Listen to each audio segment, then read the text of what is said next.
kuatkan hati. Negeri ini memanggilmu kawan.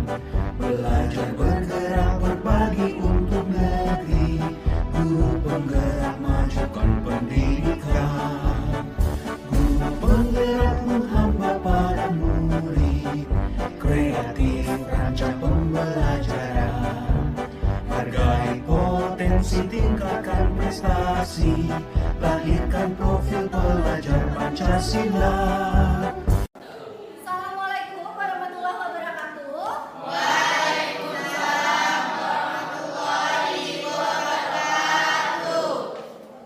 Selamat pagi anak-anak. Baiklah, sebelum kita mulai pembelajaran hari ini, ada baiknya kita berdoa menurut agama dan kepercayaan kita masing-masing. Berdoa mulai.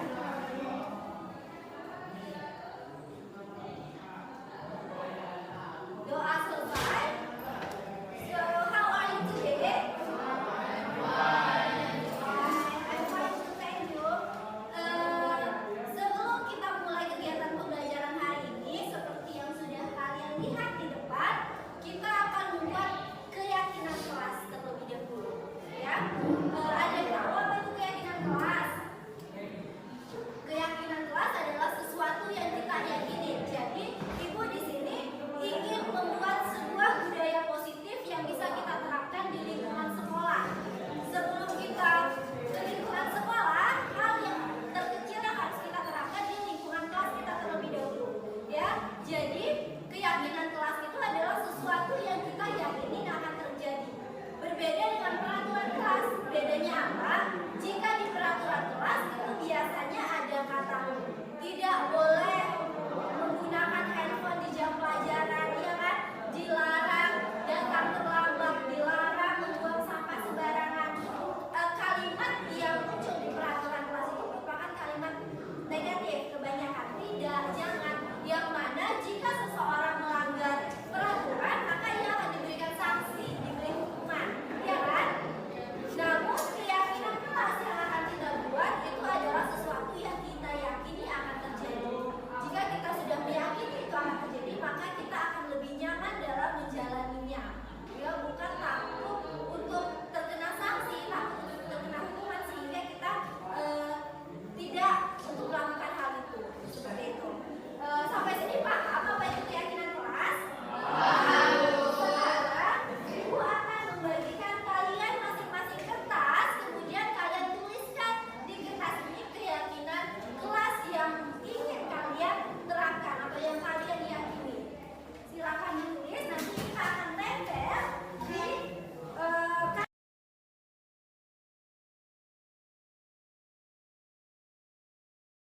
ya. Silakan tulis keyakinan kelas apa yang kalian yakini. Kelas selalu dalam keadaan bersih, contohnya. Datang tepat pada waktunya. Kemudian, apa saja yang kalian yakini untuk kalian terapkan dalam kelas.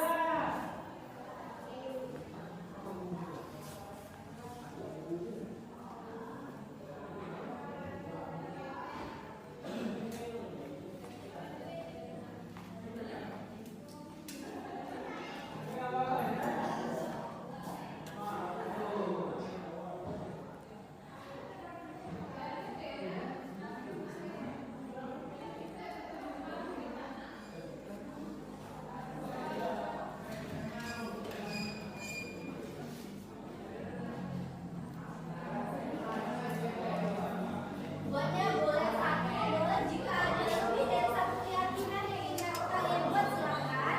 Satu juga tidak apa-apa.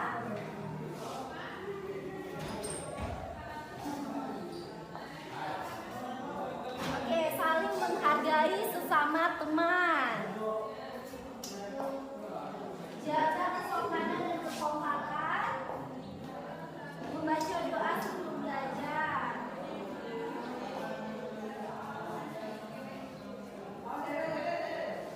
Jika sudah, silahkan kalian paham dari kalimatnya sebelum nanti kita tempelkan ke dalam poster keyakinan kelas di depan dan kita tempelkan di ruang kelasnya. Bukan hanya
teman. Oke, bagus sekali. Harus membaca doa sebelum pembelajaran, kemudian melaksanakan jadwal piketnya, dan satu lagi apa Abel? Menghargai sesama teman, itu yang paling utama. Menghargai guru dan menghargai teman. Satu lagi, Ibu mau dengar keyakinan kelas dari DP Paweno.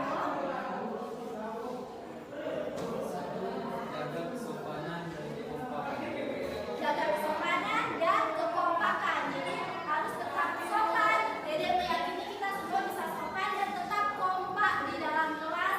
Kemudian kita terapkan juga budaya positif itu di lingkungan sekolah. Bagus sekali. Sekarang silakan satu persatu tempel kelas yang sudah kalian tulis di poster keyakinannya. Silakan satu-satu, mungkin mulai dari Jelastina.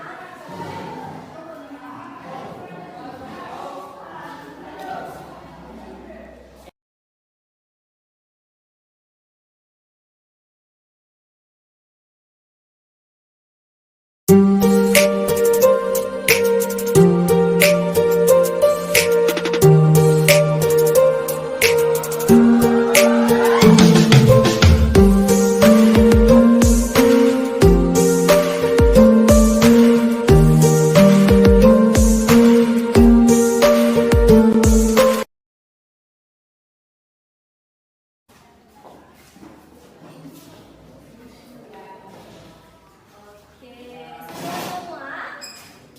Sudah ya? Semua siswa sudah menempelkan keyakinan kelas yang diyakini dan ditulis di kertas ini. Ada beberapa keyakinan. Yang pertama itu menyelesaikan tugas yang diberikan oleh guru, membudayakan diri membuang sampah pada tempatnya, membaca doa sebelum tidur, itu hal yang harus yang harus kita lakukan. Datang ke sekolah tepat waktu, saling menghargai, sopan dan tetap kompak. Jadi keyakinan yang sudah kalian yakini ini datang dari hati kalian.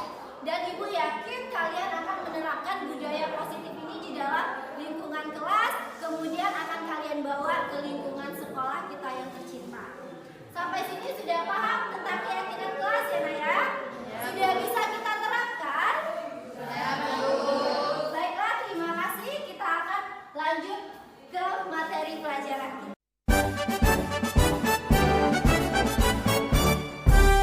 Warahmatullahi wabarakatuh. Alhamdulillahirrabbilalamin. Wassalatu wassalamu ala asyrafil anbiya'i wal mursalin wa ala alihi wa sahbihi wasallam ajmain. Yang terhormat Bapak Wakil Kepala Sekolah SMA Negeri 18 Tanjung Barat, yang saya hormati Bapak Ibu Majelis Guru Staf TU SMA 18 Tanjung Barat.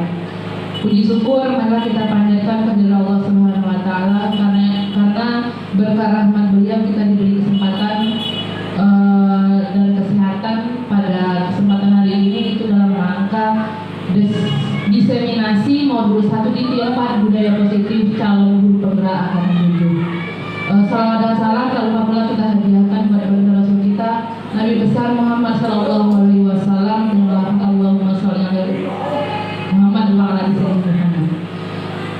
Baiklah, ada susunan acara pada pagi hari ini. Yang pertama itu pembukaan. Sebelum acara ini kita buka, mari bersama-sama kita membaca basmalah. Acara kedua sambutan dari Bapak Kepala Sekolah atau diwakili oleh Bapak Wakil Kepala Sekolah bagian kurikulum kepada Pak Firman Syah SPD GR, kami persilakan.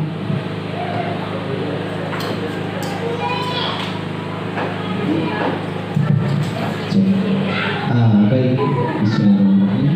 Assalamualaikum warahmatullahi wabarakatuh. Puji syukur kita panjatkan kepada Allah Subhanahu wa taala karena hari ini kita bisa berkumpul di kantor SMA 18 Tanjung Jabung Barat yang kita cintai ini.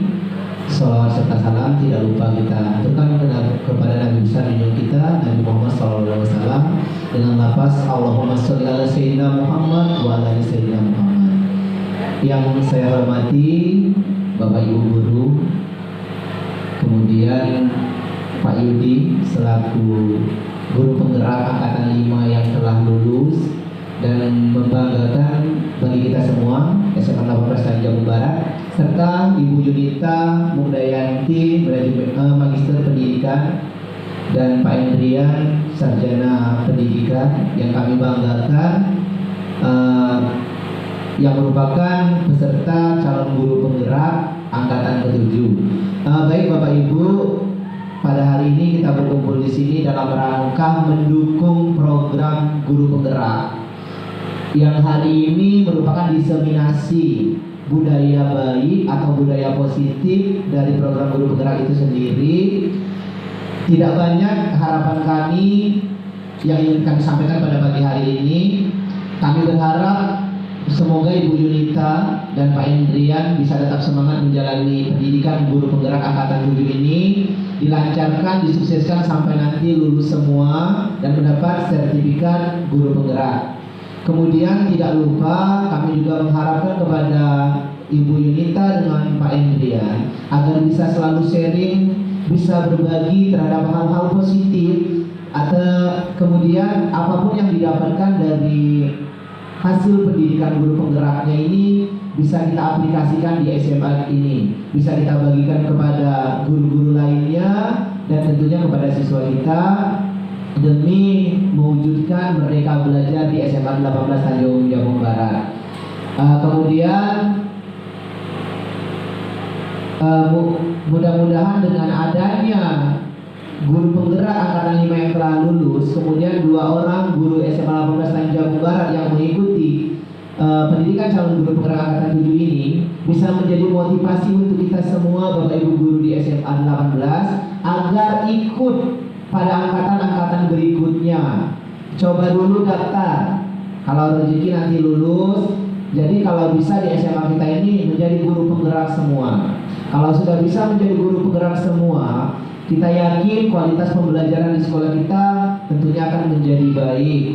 Kemudian selain kualitas pendidikan di sekolah kita ini menjadi baik, itu juga menguntungkan kita sendiri. Karena program pemerintah ini, program Kemendikbud itu memberikan kemudahan bagi Bapak Ibu guru yang ikut guru penggerak belum memiliki sertifikat pendidik, dia akan dimudahkan. Nah, begitu juga sebaliknya. Karena regulasi daripada guru penggerak ini akan menjadi pemimpin-pemimpin di sekolah, kita betul-betul berharap Bapak Ibu yang ikut dapat terlibat ini ikuti dengan baik agar nantinya betul-betul mendapat ilmu dan besok telah menjadi pemimpin sekolah-sekolah, menjadi pemimpin pendidikan sesuai dengan harapan kita semua guna memajukan pendidikan di Indonesia, terkhusus di Sungai Rotan, SMA 18 yang kita cintai. Baik Bapak Ibu, mungkin itu saja pada hari ini yang dapat saya sampaikan. Harapan telah banyak saya lontarkan. Kalau ada kesalahan saya mohon maaf. Saya akhiri. Wassalamualaikum warahmatullahi wabarakatuh.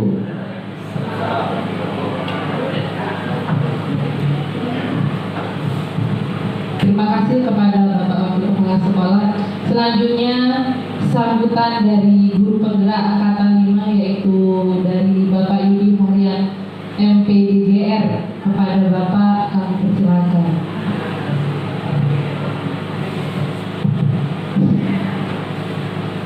Bismillahirrahmanirrahim. Assalamualaikum warahmatullahi wabarakatuh.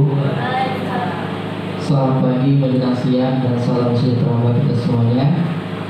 Salawat dan salam telah kita haturkan kepada junjungan Nabi besar Muhammad SAW dan Allahumma sholli ala sayyidina Muhammad wa ala ali sayyidina Muhammad. Karena terkadang kita dapat merasakan kehidupan di dunia ini dengan penuh ilmu pengetahuan seperti yang kita rasakan pada saat ini. Yang terhormat Bapak Kepala Sekolah atau yang mewakili Bapak Wakil Kurikulum dan yang saya hormati Bapak Ibu Majelis Guru, khususnya Bapak Ibu calon guru penggerak angkatan 7 yaitu Pak Endrian dan Ibu Yunita.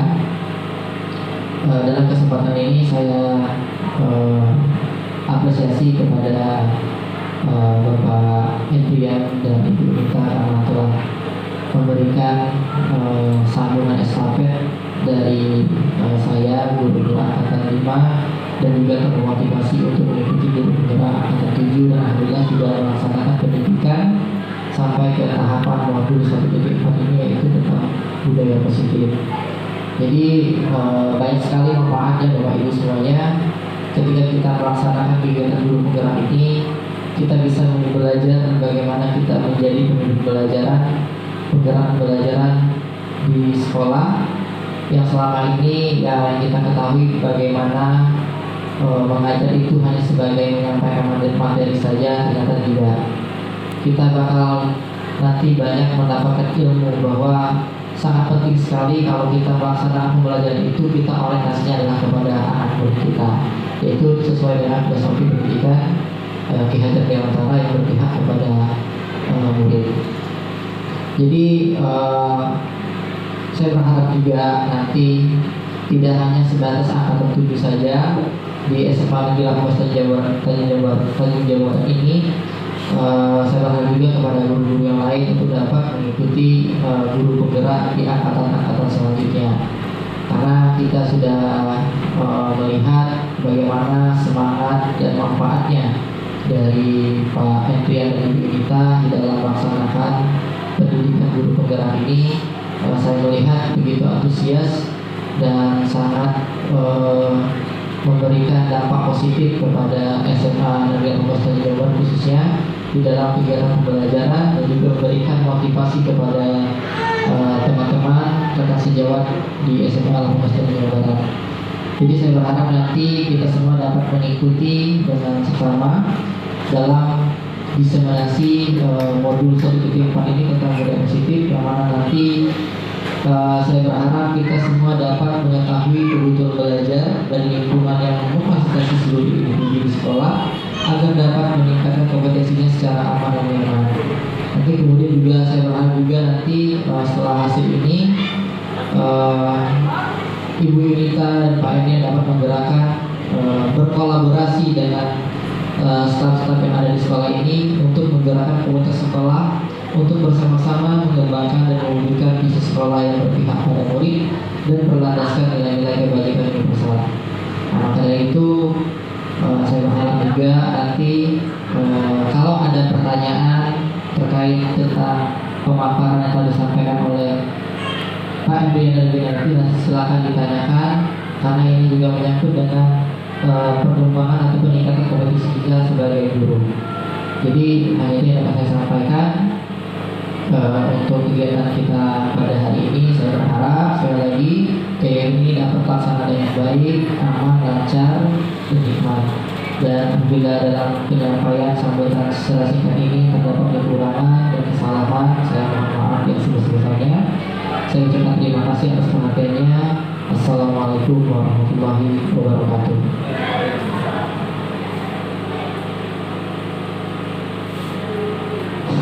Terima kasih kepada Pak Indi.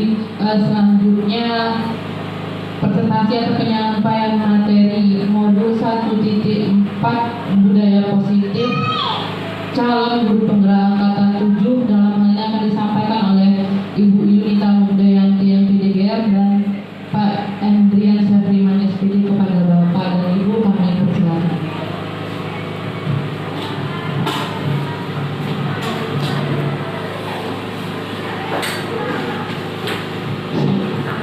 Bismillahirrahmanirrahim. Assalamualaikum warahmatullahi wabarakatuh.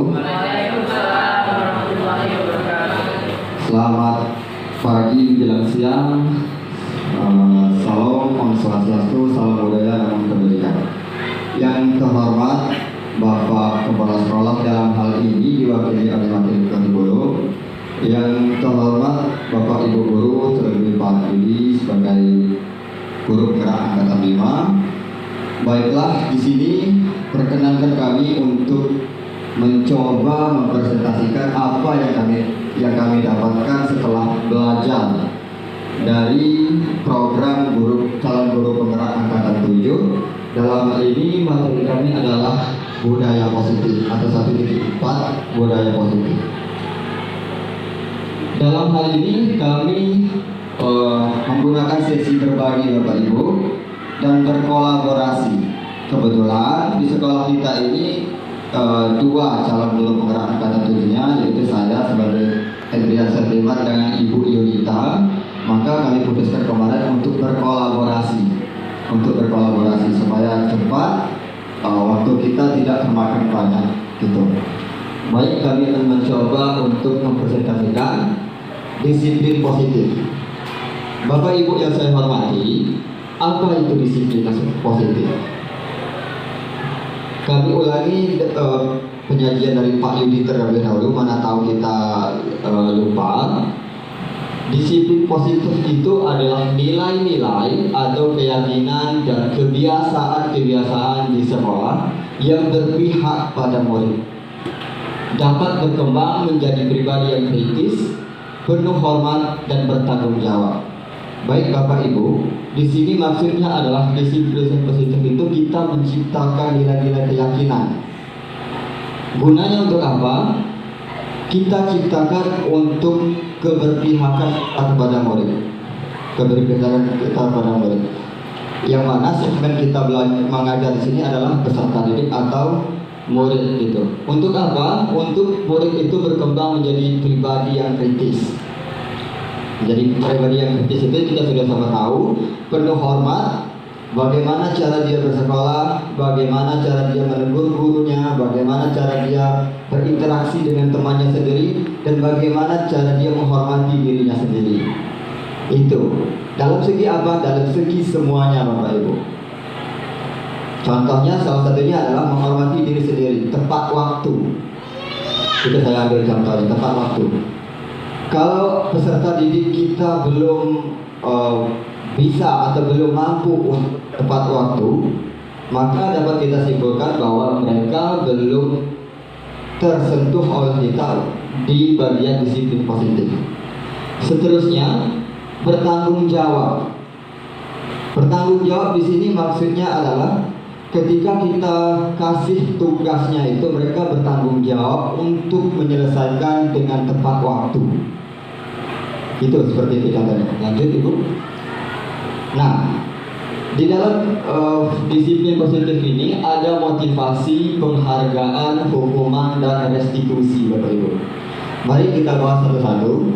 Dari motivasi. Motivasi ini adalah apa yang dilihat oleh peserta didik dan memotivasi dirinya untuk lebih baik dibandingkan dengan sekarang. Contohnya seperti ini. Pada dasarnya peserta didik itu atau murid itu sudah termotivasi terlebih dahulu kepada guru atau kita-kita yang datang ke sekolah.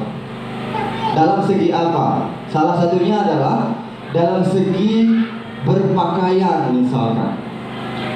Kita terus menyuarakan harus rapi.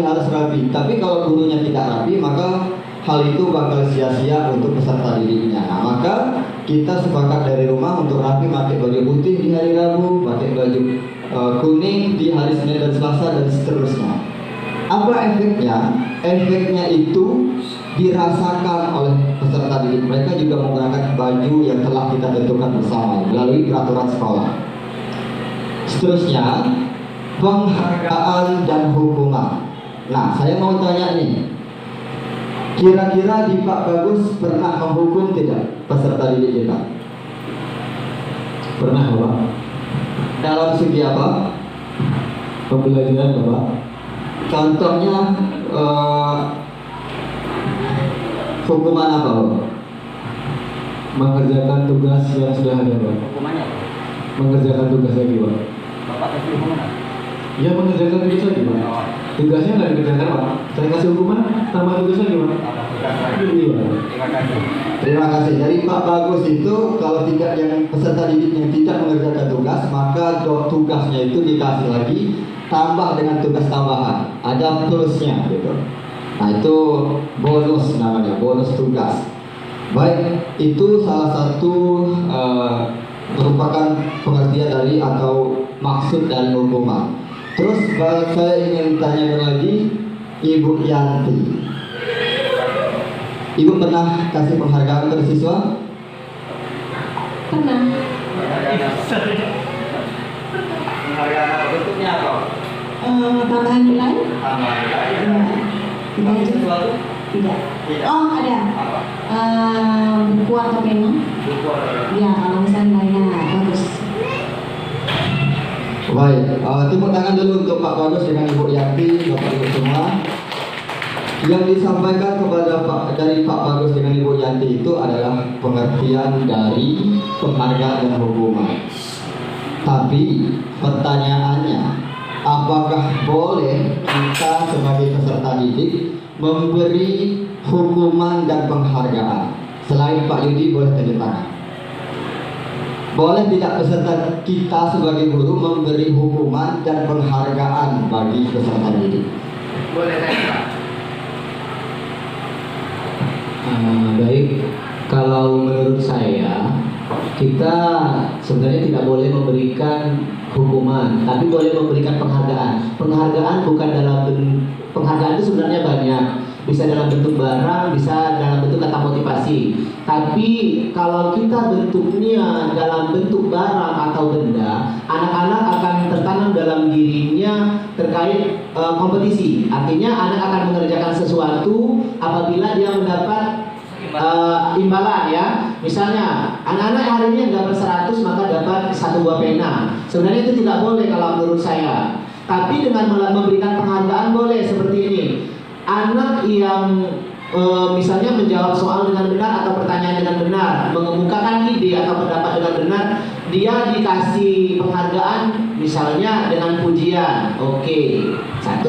Atau juga mengajak anak-anak atau siswa lainnya, ayo anak-anak beri tepuk tangan kepada si A karena dia sudah berhasil memberikan ide atau menjawab soal atau tantangan sudah kita berikan. Untuk hukuman itu sendiri sebenarnya bisa memberi hukuman yang positif, namun selama ini kita lebih kepada hukuman yang memberatkan.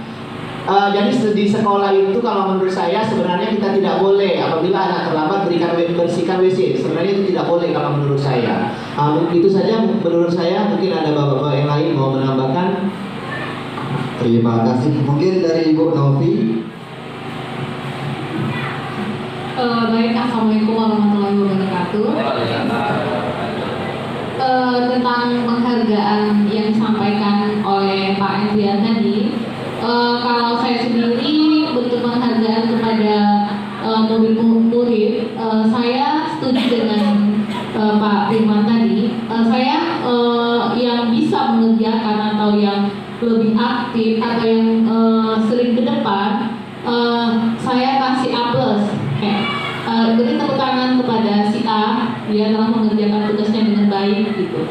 Nah, terus kalau masalah hukuman, saya tidak pernah menghukum anak yang misal sering terlambat. Saya suruh dia berdiri dulu di depan sambil melihat saya menjelaskan dan membawa buku dan penanya. Karena kalau menurut saya kalau tidak dihukum, mereka tidak sadar akan kesalahan mereka. Tetapi hukum yang saya berikan itu tidak merugikan mereka. Mereka tetap masuk, tetapi dengan duduk di lantai dulu, bawa buku, bawa pena, lihat saya menjelaskan, tulis apa yang saya tulis. Terus setelah beberapa menit saya suruh kembali ke tempat duduknya. Begitu Pak Endrian. Terima kasih.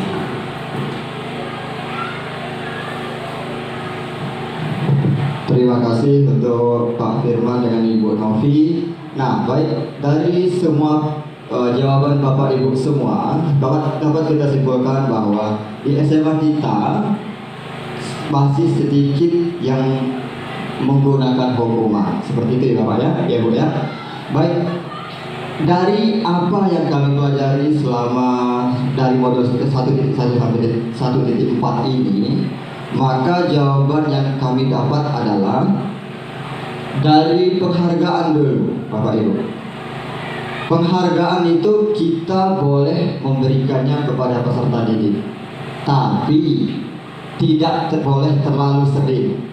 Contohnya gini, terlalu sering, siapapun yang mendapatkan 100 dapat saja, itu setelah kami pelajari itu tidak boleh Bapak Ibu. Dan memberi cindera mata juga tidak boleh. Kenapa? Karena itu bakal menghancurkan atau mengurangi semangat peserta didik lain. Kalau boleh kita berbicara bahwa misalkan si A kita kasih penghargaan nilainya 100, bagaimana dengan yang 29 dari 30 siswa kita? Apakah mereka tidak berhak? Nah, gitu pertanyaannya. Jadi setelah kami pelajari itu rupanya boleh, tapi tidak terlalu sering atau jarang. Itu penilaiannya kita sendiri yang melaksanakannya. Terus hukuman Bapak Ibu, kami mempelajari modul 1, mempelajari tentang hukuman itu tidak boleh Bapak Ibu, dalam bentuk apapun. Kenapa tidak boleh? Karena itu bakal menimbulkan rasa trauma kepada peserta didik kita, bakal menimbulkan rasa tidak adanya kepercayaan diri dari peserta didik kita. Gitu. Itulah makanya hukuman itu perlahan-lahan mari kita rubah sama-sama. Terus bagaimana cara kita untuk memberitahu peserta didik kita itu bahwa tindakan yang mereka perbuat itu salah? Kira-kira bagaimana? Mungkin dari wakil kesiswaan kita. Kira-kira kalau kita ada salah, kita mau ngasih tahu kalau dia salah gimana? Oh baik, terima kasih atas kesempatannya.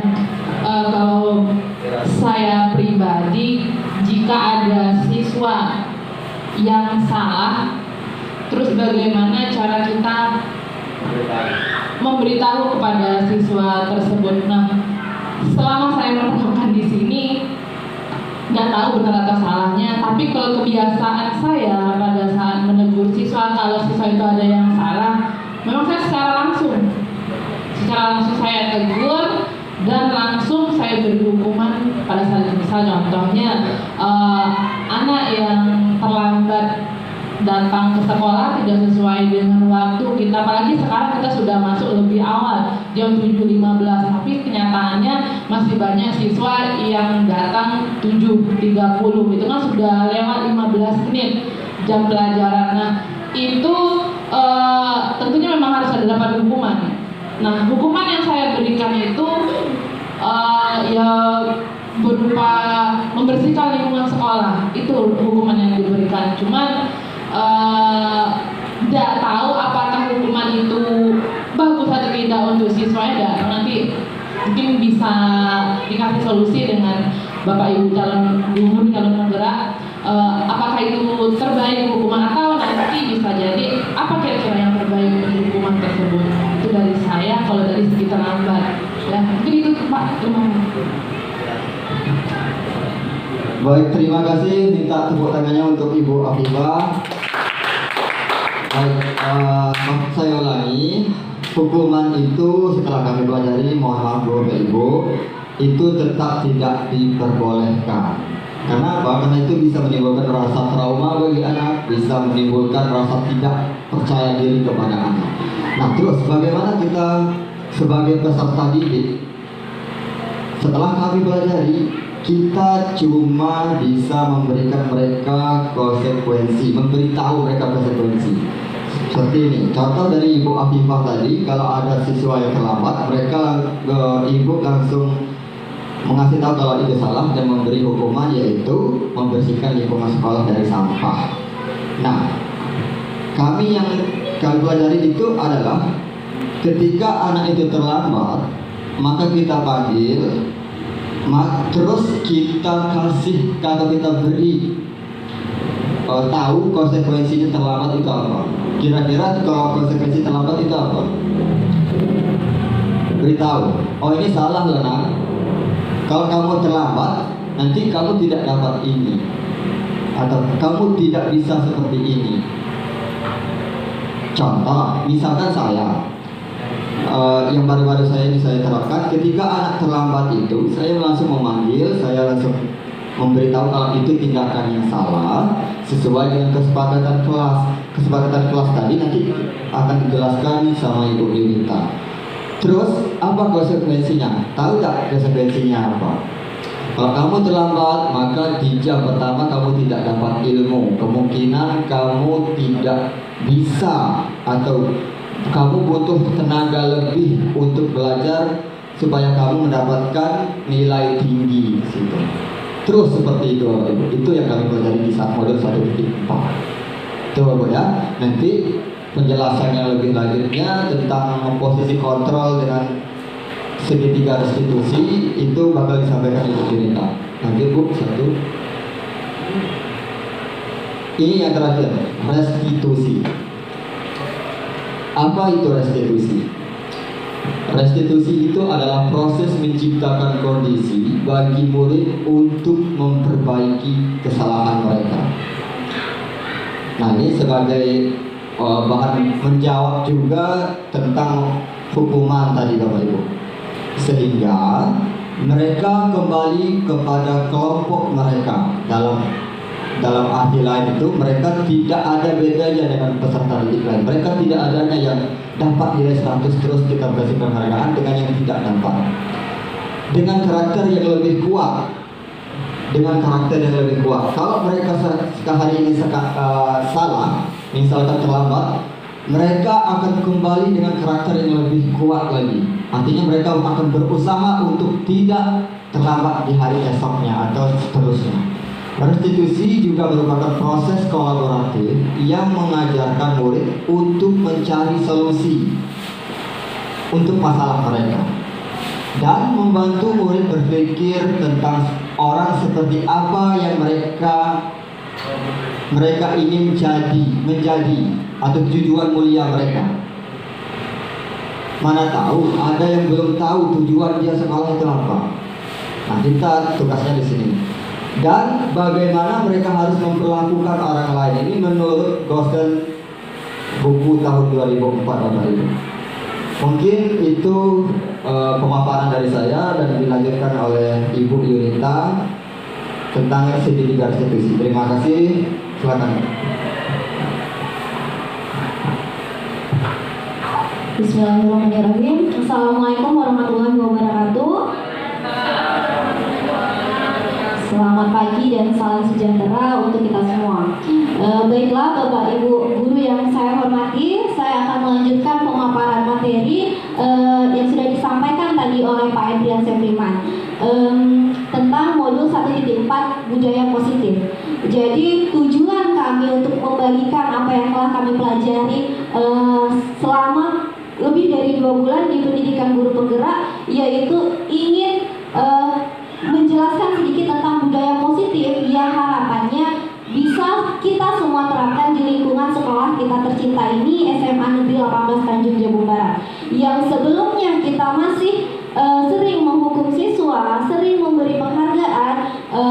Mungkin pelan-pelan kita akan ubah kebiasaan itu ke jalan yang benar.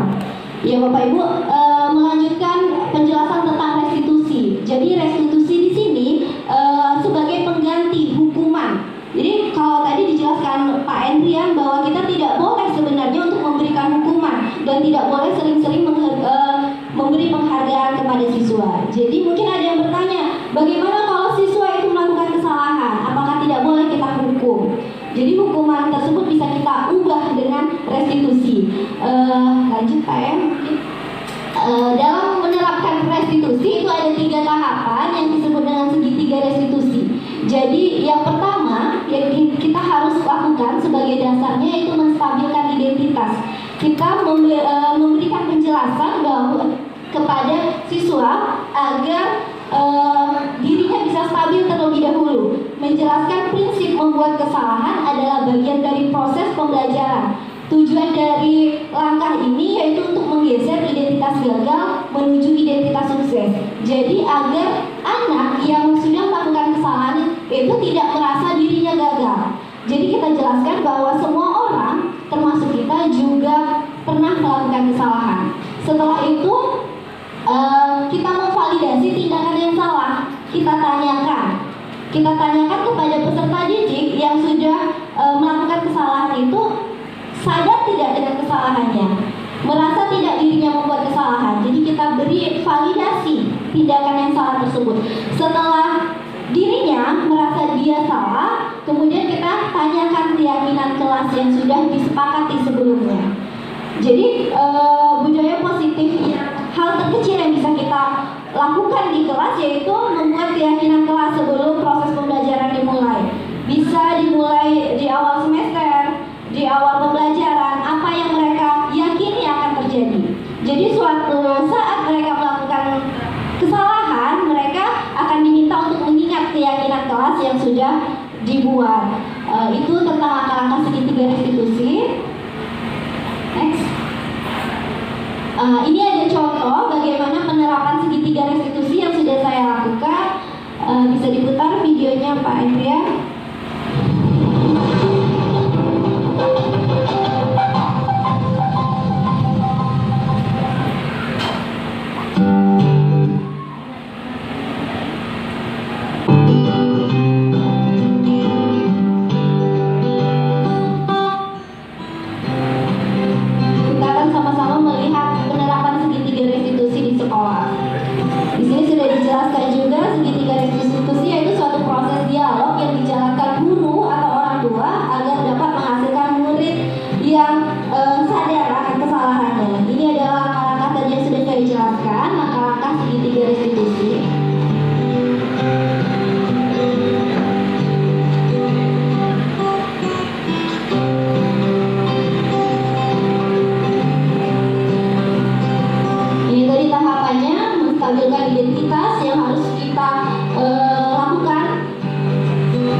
kasih kepada Ibu Nita.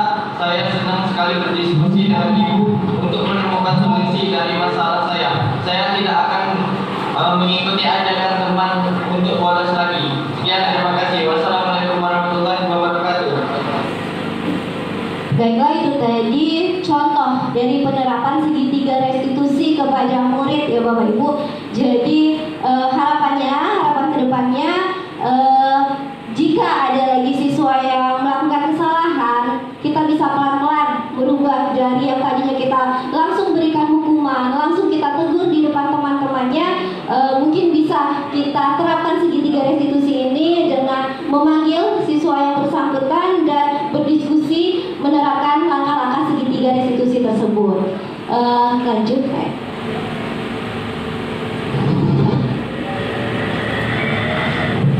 Baiklah, ini ada lingkaran budaya positif. Jadi kita bisa memulai budaya positif itu dari hal yang terkecil, itu adalah peraturan kelas Bapak Ibu. Jadi peraturan kelas yang tadinya kita anggap itu adalah hal yang penting, baik peraturan kelas, peraturan sekolah itu adalah poin yang sangat penting, ternyata dia ada di lingkaran yang terkecil.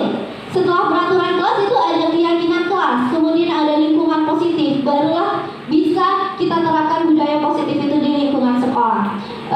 Bapak Ibu, saya ingin bertanya nih, ada yang tahu bedanya peraturan kelas sama keyakinan kelas? Atau ada yang mau beri pendapat apa bedanya peraturan kelas sama keyakinan kelas? Gimana, Ibu Yanti mungkin? Ibu Rika?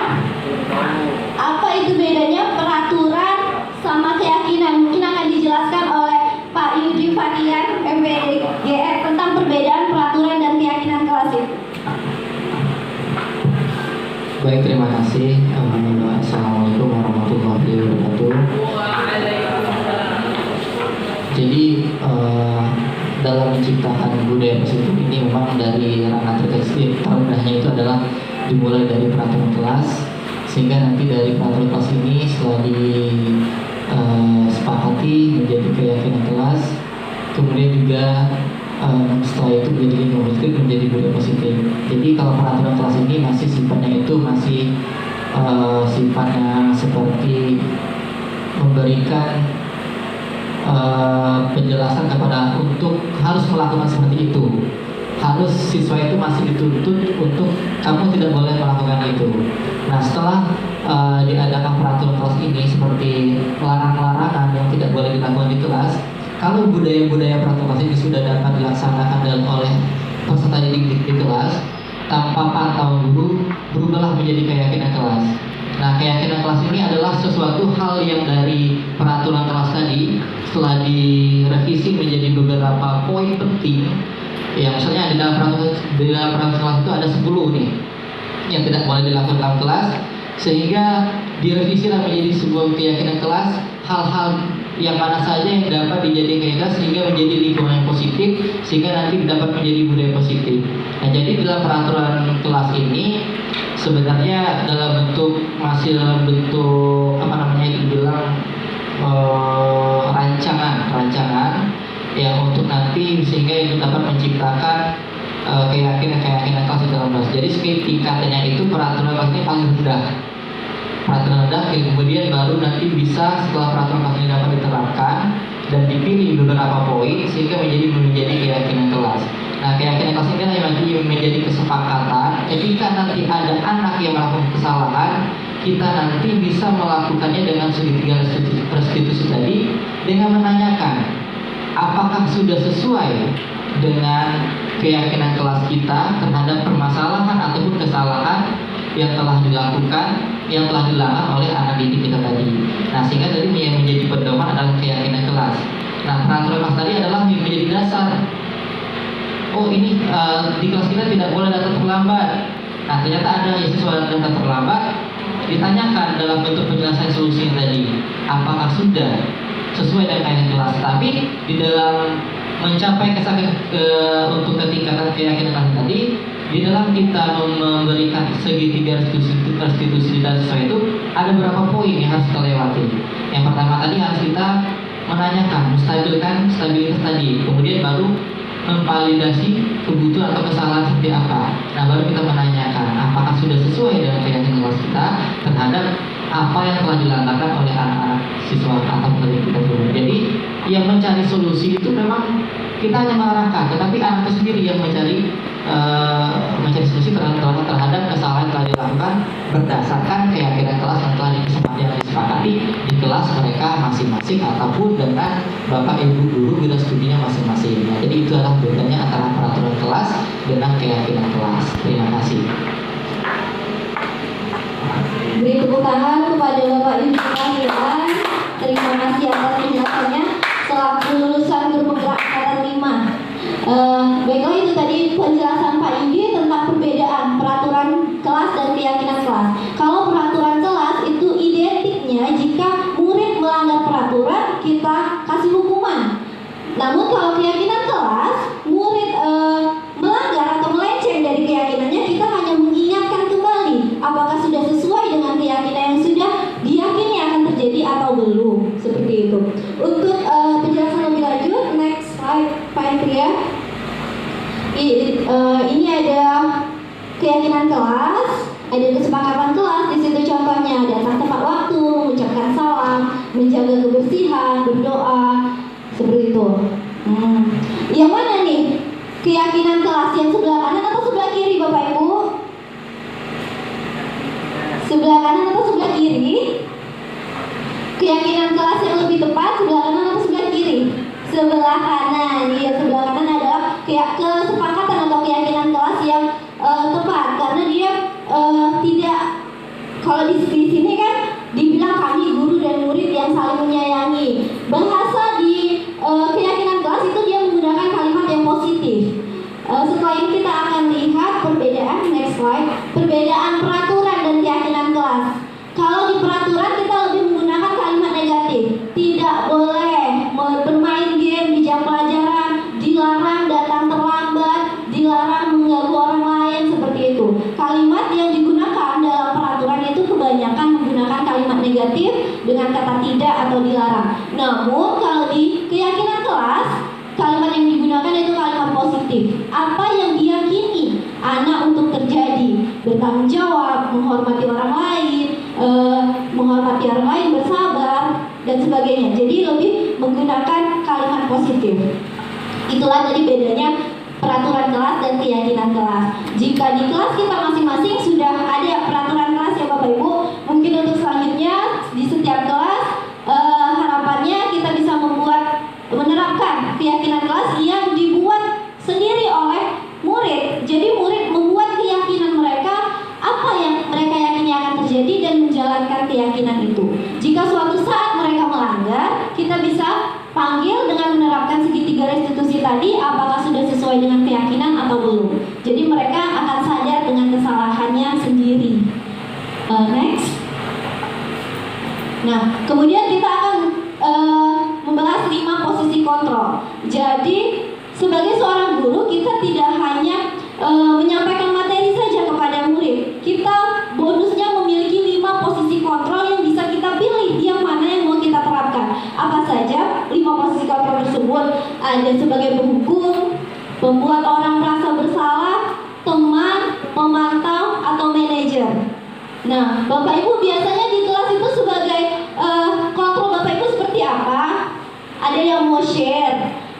Apakah sebagai seorang penghukum, sebagai seorang pembuat orang merasa bersalah, apakah sebagai teman supaya lebih enjoy kegiatan pembelajarannya, karena kita mengajarkan siswa-siswi SMA yang kurang lebih umurnya dengan kita. Kemudian sebagai seorang pemantau dan sebagai manajer. Ada yang mau sharing tentang 5 posisi kontrol ini? Pak Firman mungkin? Baik, terima kasih atas kesempatannya. Kalau dari 5 posisi kontrol itu, kalau sedang berada di kelas, saya rasa kondisi yang tepat bagi saya itu saya menjadi manajer. Tapi kalau saya sedang berada di luar, misalnya kondisinya ekstrakurikuler, saya jadinya pemantau. Begitu, bukan pemantau, lebih kepada teman. pendekatannya seperti itu. Tapi kalau di dalam kelas kondisi saya itu saya lebih kepada manajer, karena manajer itu saya lebih kepada memberikan keyakinan kepada anak tersebut bahwa mereka harus melakukan hal-hal positif misalnya. Jadi tidak memberikan lebih kepada penghukum, atau kita yang lebih kepada ancaman-ancaman. Kamu kalau tidak ikut pelajaran saya misalnya yang tidak tuntas. Nah, saya rasa sayanya di manajer kalau saya untuk 5 posisi kontrol. Itu kalau sedang berada di dalam kelas. Mungkin itu saja Bu Yunita. Terima kasih atas penjelasannya Pak Firman. Baiklah, Pak Firman sudah sangat baik kalau di kelas sebagai seorang manajer, kalau di dalam kegiatan ekstrakurikuler sebagai teman dan juga pemantau, itu sudah mengidentifikasi seorang guru yang sukses, ya. Identitasnya berhasil dan sukses. Kenapa? Karena dari tabel di depan kita bisa lihat jika seorang guru memiliki posisi kontrol sebagai penghukum atau membuat orang merasa bersalah, itu identitas gagal. Jadi kita tidak boleh di dalam kelas maupun kegiatan di luar kelas dilabeli oleh murid sebagai penghukum. Bapak itu guru killer, ibu itu killer. Takut jadinya, ya. Jika murid sudah takut duluan sama kita, bagaimana mereka bisa mendapatkan ilmu yang kita bagikan. Begitu juga dengan membuat orang merasa bersalah, ya. Jadi jangan membuat siswa kita merasa bersalah, takut jadinya dengan kita. Jadilah teman jika menyesuaikan kondisinya. Jadi kita bisa menerapkan kontrol-kontrol tersebut sesuai dengan kondisi. Tadi Pak Firman sudah sangat baik jika di kelas sebagai manajer yang mengatur, namanya manajer mengatur jalannya kegiatan pembelajaran. Kita memiliki wewenang untuk mengatur itu, dan di saat kegiatan di luar, aktivitas di luar, kegiatan ekstrakurikuler, kita bisa sebagai pemantau dan juga bisa berkontrol, memiliki kontrol diri sebagai seorang teman. Begitu Bapak Ibu. Jadi 5 posisi kontrol ini bisa kita sesuaikan, bisa kita terapkan di dalam keadaan-keadaan tertentu bersama dengan murid. Itu saja yang saya sampaikan dalam kegiatan diseminasi pagi ini. Mungkin akan dilanjutkan oleh moderator. Terima kasih atas perhatiannya. Assalamualaikum warahmatullahi wabarakatuh.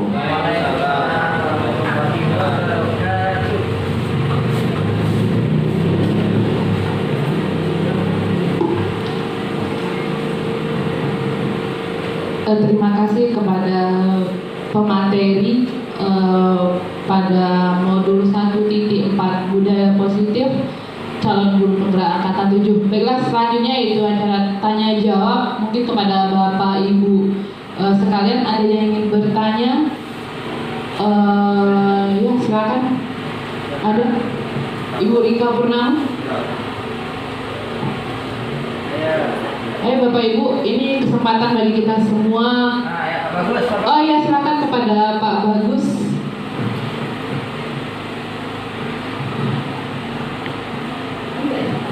Baik, terima kasih moderator.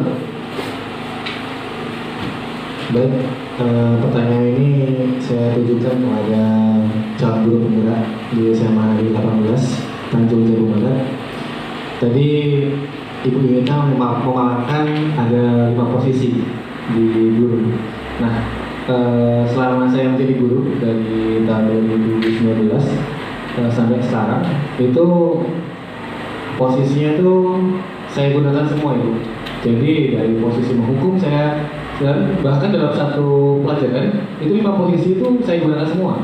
Nah, itu dari posisi menghukum, dari posisi teman, bahkan posisi untuk manajer, itu saya gunakan semua dalam satu pelajaran. Nah, kalau semuanya seperti itu apakah boleh dalam sekali pembelajaran kita gunakan itu semuanya? Tidak. Kalau semua teman tadi sekali pembelajaran manajer ya Pak, manajer terus gitu. Kalau kayak gitu kan saya kira itu luar biasa sekali dulu. Bahkan kalau saya malah sekali belajar saya udah semuanya itu, penghukum iya, pembuat orang bersalah iya, teman kadang kalau semua yang kelompok iya gitu kan. Pemantau kita lihat lagi orang diskusi, kita jadi memantau semuanya menyesuaikan diri kan, diawasi, kemudian manajer juga itu bisa gitu. Nah, apakah 5 posisi itu bisa dalam, apakah boleh gitu kan dalam pemilihan? Iya, apakah boleh? Terima kasih moderator. Terima kasih kepada Pak Bagus. Ini mau ditanggung dulu atau dijawab langsung? Oh ya, silakan Bu Ini. Oke, terima kasih atas pertanyaannya Pak Bagus. Jadi pertanyaan Pak Bagus, selama menjadi guru, Pak Bagus itu menerapkan 5 posisi kontrol dalam sekali kegiatan pembelajaran ya Pak Bagus, sebagai pembuku, teman, pemantau, manajer, dan pembuat orang merasa bersalah. Pertanyaannya, apakah boleh menerapkan semua posisi kontrol tersebut? Menurut kami, sesuai dengan yang kami pelajari, sebagai seorang penghukum dan membuat orang merasa bersalah itu adalah identitas gagal dari seorang guru. Jadi kita harus sebisa mungkin untuk menghindari posisi tersebut. Jangan menjadi seorang membuat orang lain merasa bersalah. Bagaimana jika murid di dalam kelas itu bikin kita emosi gitu kan, melakukan kesalahan? Itulah gunanya kita menempatkan diri kita sebagai pemantau dan manajer. Jika memang dia melakukan kesalahan, kita bisa arahkan, kita bisa tanyakan kesalahannya apa dan sebaiknya seperti apa. Itu untuk yang sudah kami pelajari. Jadi untuk posisi kontrol penghukum dan membuat orang merasa bersalah itu adalah posisi kontrol yang levelnya paling rendah untuk kita sebagai seorang guru. Memang sulit ya Bapak Ibu, apalagi di lingkungan kita yang di desa, mungkin muridnya agak sedikit berbeda dengan murid-murid yang di kota-kota besar. Saya juga sampai sekarang masih terus belajar bagaimana tidak menghukum, bagaimana menerapkan restitusi, bagaimana supaya konsisten untuk memiliki posisi kontrol dengan identitas berhasil, yaitu sebagai teman, pemantau, dan juga manajer adalah tingkatan yang paling tinggi. Ini luar biasa nih, saya acungi jempol untuk yang bisa menempatkan diri sebagai manajer di segala keadaan. Ya, karena kalau saya itu mudah terpancing emosi Bapak Ibu. Jadi begitu ya Pak Bagus ya, diusahakan sebisa mungkin untuk menghindari posisi kontrol sebagai seorang penghukum dan membuat siswa kita merasa bersalah. Begitu Pak Bagus. Terima kasih. Ya, terima kasih kepada Bu Inita atas jawabannya. Bagaimana dengan Pak Bagus dengan jawaban yang sudah diberikan Bu Inita tadi? Ya, baik.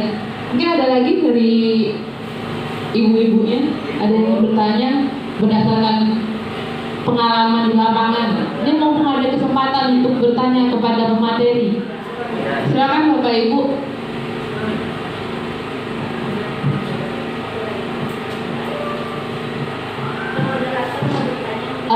Oke, kalau tidak ada dari ibu-ibunya, mungkin saya langsung yang ingin bertanya. Nah, gini Bu, mungkin nggak tahu terserah antara Pak En atau Bu Inita yang menjawab. Bagaimana menurut Ibu cara kita menerapkan budaya positif di sekolah kita? Yang tadi sudah Ibu jelaskan juga, keadaan kita dengan di kota dengan di desa itu berbeda. Dan tadi Ibu Yunita juga sudah memberi solusi dengan cara tiga restitusi. Bagaimana dengan 3 restitusi itu sudah diterapkan, tetapi pada kenyataannya masih ada juga siswa yang tidak berubah, juga tidak bisa menerapkan budaya positif di SMA kita ini. Mungkin itu pertanyaan saya. Boleh dijawab atau Pak En atau Bu Yunita?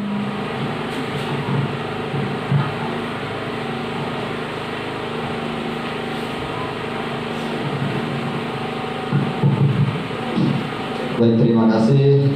Saya akan coba menjawab pertanyaan dari moderator, Ibu Afifah. Bagaimana kalau budaya itu keterusan, gitu ya? Karena kita sudah dengar nih pakai sedikit restitusi, tapi masih juga apa yang bisa kita perbuat? Bapak Ibu semua, cara yang harus kita lakukan kalau menurut kami itu adalah belajar dari kesalahan menuju perbaikan. Saya tampilkan slide ini. Saya yakin sebelum Pak Yudi kemarin kita menggunakan peraturan kelas. Saya ulangi ya, saya yakin kita sebelum Pak Yudi melakukan pendidikan guru penggerak kemarin, kita masih menggunakan peraturan kelas. Mari kita lihat sekarang apa yang sudah terjadi di dalam kelas itu. Ada kelas yang sudah mempunyai kesepakatan. Apakah itu baik? Baik. Apakah itu perubahan? Iya. Apakah itu awalnya? Iya. Mulai dari peraturan sampai kesepakatan. Bapak Ibu semua, kita di sini dituntut sebagai pendidik atau pelayan pendidikan. Gitu ya. Kita nggak apa-apa kalau masih dalam 5 posisi kontrol tadi, kita berada di posisi penghukum. Tidak apa-apa Ibu, tapi setelah ini harapannya meningkat. Kenapa? Karena kita sudah tahu bahwa dalam pendidikan yang telah kami lakukan itu ada identitas gagal atau guru yang gagal begitu. Terus bagaimana kalau dia masih melakukannya itu? Kita punya peraturan kelas, kita punya sistem poin, kita punya organisasi mulai dari kepala sekolah sampai ke guru-guru. Kalau nggak sanggup dari gurunya ya kita lemparkan ke wakil kesiswaan. Kalau tidak juga ya kepala sekolah. Nah, kepala sekolah cuma ada 2, lanjutkan atau berhenti gitu. Jadi pada dasarnya adalah kita tetap tidak boleh dalam posisi penghukum. Gitu jawaban kami. Mungkin kurang memuaskan, bisa ditambahkan oleh Ibu Yunita.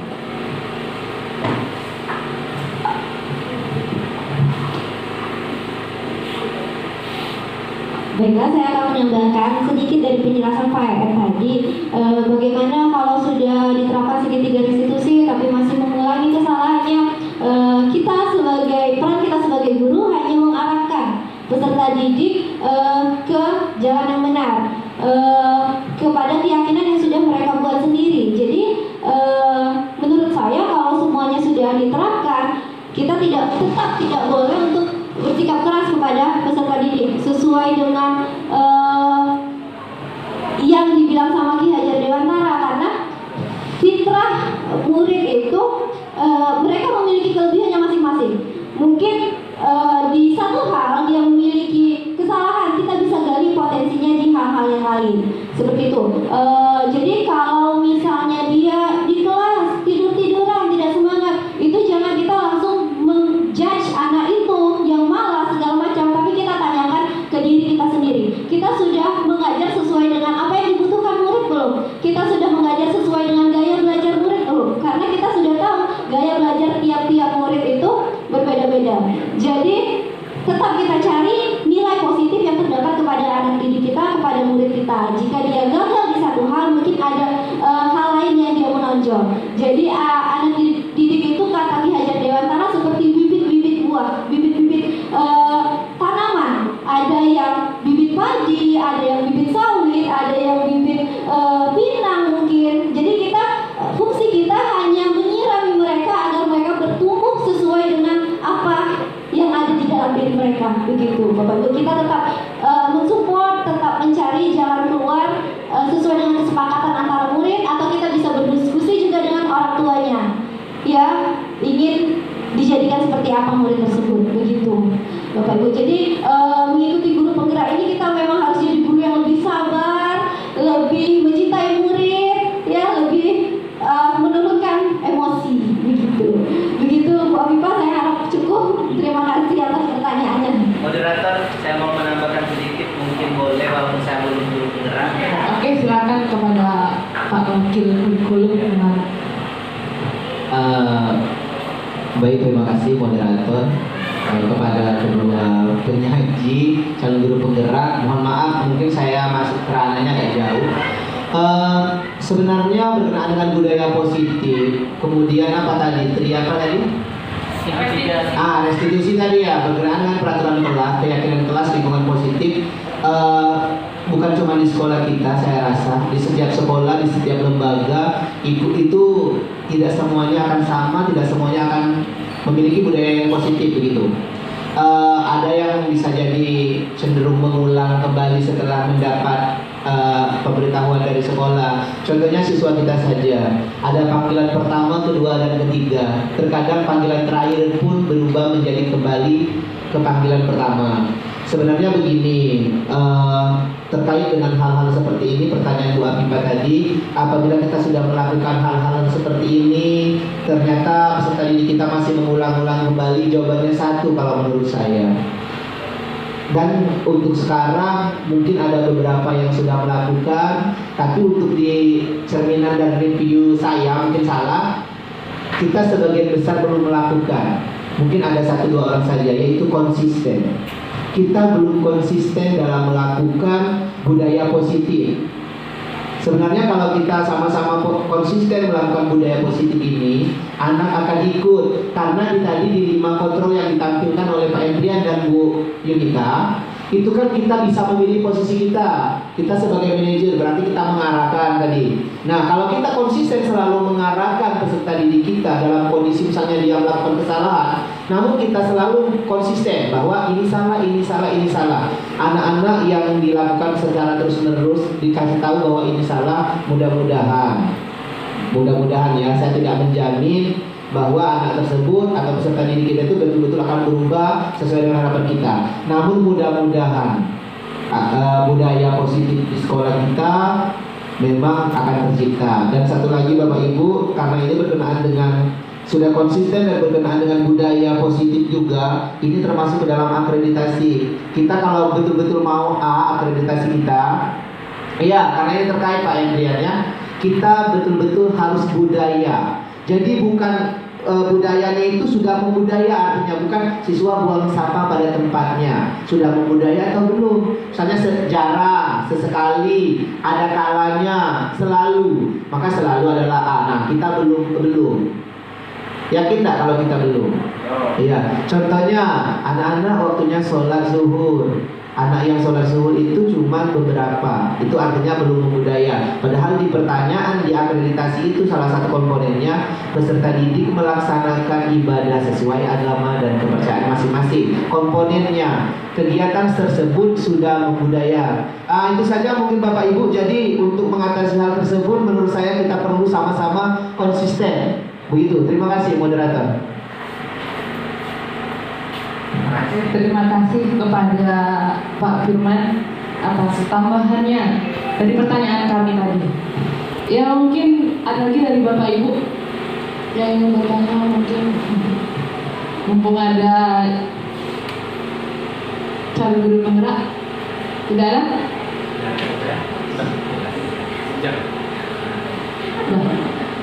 Oke, untuk sesi tanya jawab saya rasa cukup. Baiklah Bapak Ibu, itulah tadi penyampaian materi oleh guru calon penggerak angkatan 7 dan diakhiri dengan sesi tanya jawab. Berakhirlah acara kita pada siang hari ini. Saya selaku pembawa acara mohon maaf atas segala kekurangan. Saya akhiri.